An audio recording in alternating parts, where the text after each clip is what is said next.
I became aware of a really interesting tidbit a couple of days ago. I was in the middle of drafting an article on blackcatbooks.org, but unfortunately it feels like I'm going to have to make rant videos and write articles. Like, it's kind of annoying. Like, do I need to write a script? Like, should I just write a script and then just post it on blackcatbooks.org? Oh, this is totally a legit gaming article. It's not just a script I made for a video. But anyway, Final Fantasy XVI has not gotten 1 million views on YouTube. Like, let that sink in for a minute. Let that sink in for a moment. Like, Fallout 4 got something like 11 million, like, when it came out from Bethesda. Like, Overwatch got, like, something like 11 million. Like, I don't remember how much it got. Like, Breath of the Wild, I know, got 18 million. I think 18, 16, 20 million, something like that. Odyssey got around, like, 18 million. Like, usually, these very big, very popular, very iconic video game franchises, when they get a new entry announced online,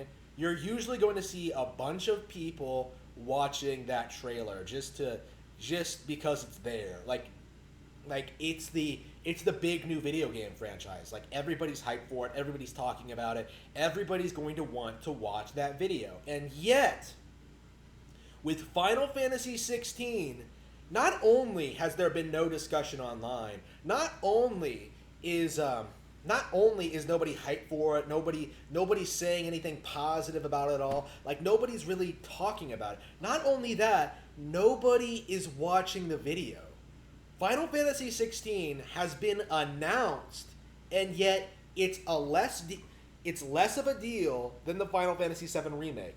Final Fantasy VII-R got way more enthusiasm from the gamers, from the gaming community, like 5 years ago when it was first announced at E3 2015, and PlayStation pulled that stunt where they announced a whole bunch of games that all turned out to be crap, like The Last Guardian, Final Fantasy VII-R. Was that when they showed Beyond Good and Evil 2? That's another topic in general. Where is Beyond Good and Evil 2? But Final Fantasy 16, we are at the point now, I think, where Final Fantasy can essentially be considered a dead IP. Like, sure, there are, like, some hardcore fans who will support Final Fantasy 14 and things like that. Like, people pretended to like 7R out of a sense of nostalgia for the original release, but when it comes to new games, when it comes to new entries in the Final Fantasy brand, like, it doesn't matter what it is. It could be a spin-off, it could be a remake, it could be a new entry, like a new mainline entry. Like, no matter what it is, everyone knows that Square Enix is going to completely fuck it up. Nobody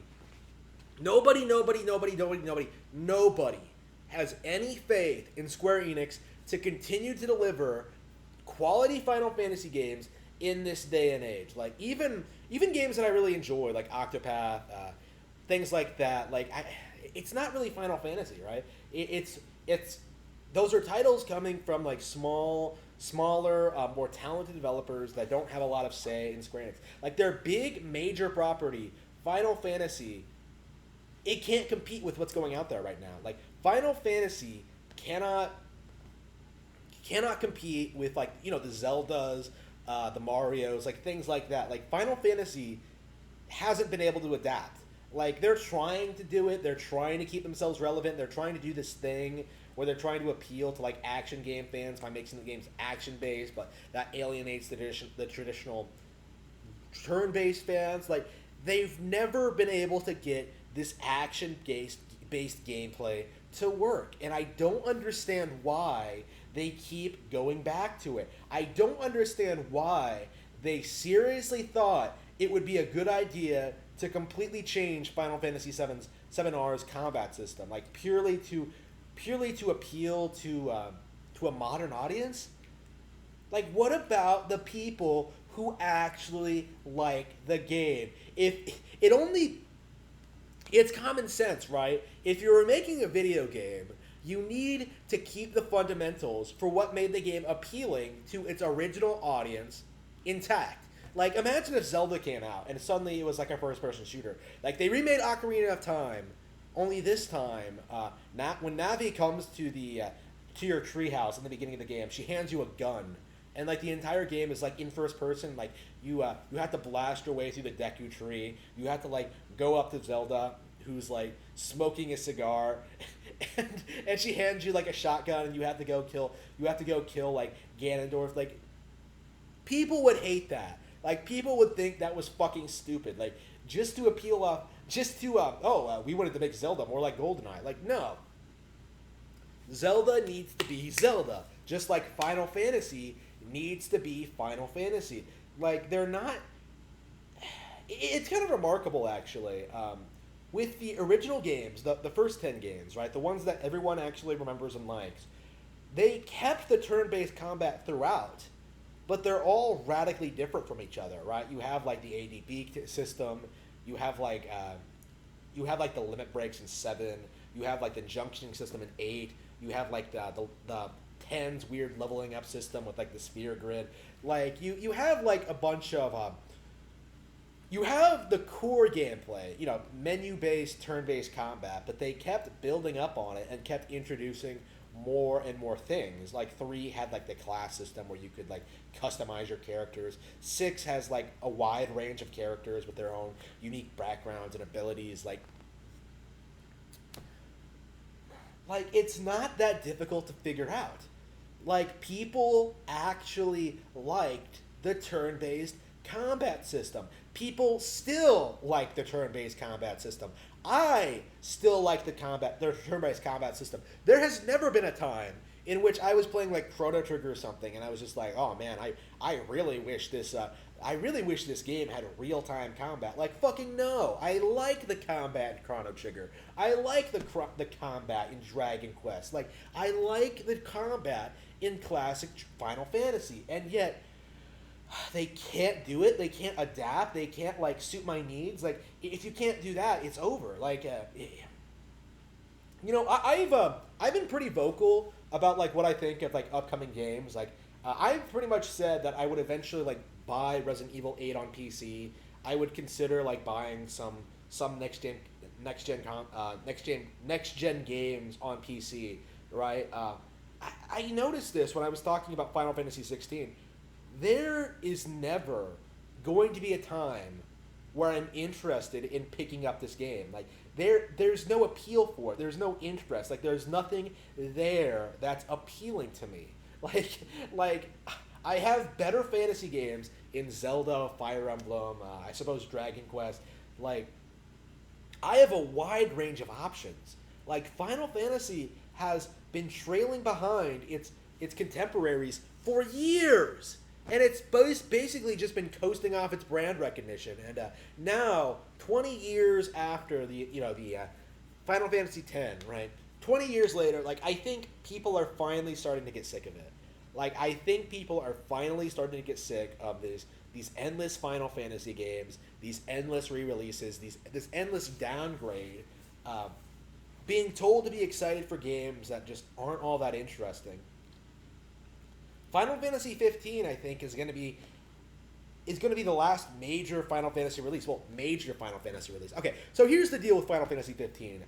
It was super, super expensive to produce. It took 10 years to make, and it didn't make any of its money back. And what they're trying to do with 16 is they're trying to pump out a lower budget title that's going to appeal to. I think what they're going for is the Game of Thrones audience.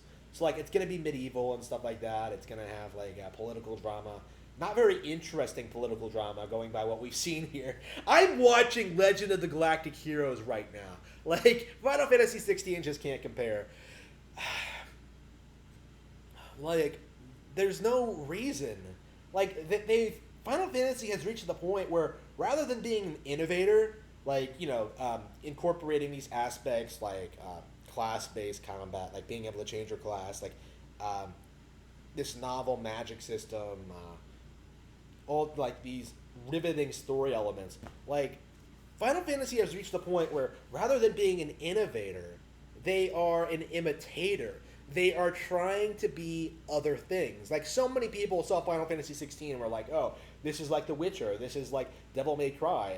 No one said, like, oh, this is like Final Fantasy. I don't think The Witcher is going to last much longer either, for the record. But I think out of all like all the major next gen franchises that are confirmed to be releasing next generation, Final Fantasy is going to be the next one to drop off. Like, we saw Metal Gear drop off all of a sudden last gen, in 2015 with Metal Gear Solid 5. But this year, this generation, we're going to see Final Fantasy drop off. We're going to see a lot more issues. We're going to see a lot of people not being happy with Final Fantasy VII-R. Final Fantasy XVI is going to bomb, I think.